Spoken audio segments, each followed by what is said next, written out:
તો રાજકોટમાં crime branch દ્વારા પેન્ડા ગેંગના વધુ 2 આરોપીને પકડી પાડવામાં આવ્યા છે। ક્રાઇમ બ્રાન્ચના ડીસીપી જગદીશ બાંગરવાએ જણાવ્યું હતું કે બંને આરોપી વિરુદ્ધ 5થી વધુ ગંભીર ગુના નોંધાયેલા છે। પોલીસે આ ગેંગના કુલ 17 આરોપીને ઝડપી પાડ્યા છે।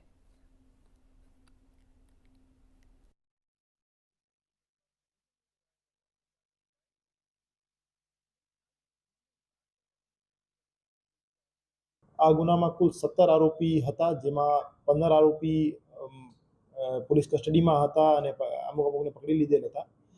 2 આરોપી ફરાર હતા, જેમાં એક અમરદીપસિંહ કૃપાલસિંહ ઝાલા, જેના વિરુદ્ધ 5 ગુના છેલ્લા 10 વર્ષના અમે ધ્યાને લીધેલા હતા, અને એક મિલન નરભેરામભાઈ ગોંડલિયા, જેના વિરુદ્ધના 7 વર્ષ છેલ્લા 10 વર્ષમાં જે એના 7 ગુના કરેલા હતા, એ અમે ધ્યાને લીધેલા હતા।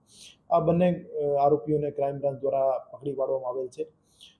આ બંને વિરુદ્ધ મારામારી, ખૂનની કોશિશ અને મની લેન્ડિંગ જેવા ગુના દાખલ થયેલા છે। અને હાલમાં જીસીટીઓસીની તપાસ એસીપી શ્રી બસિયા સાહેબ ચલાવી રહ્યા છે, અને તમામ આરોપીઓની મિલકતની વિગતો મેળવી લીધેલ છે।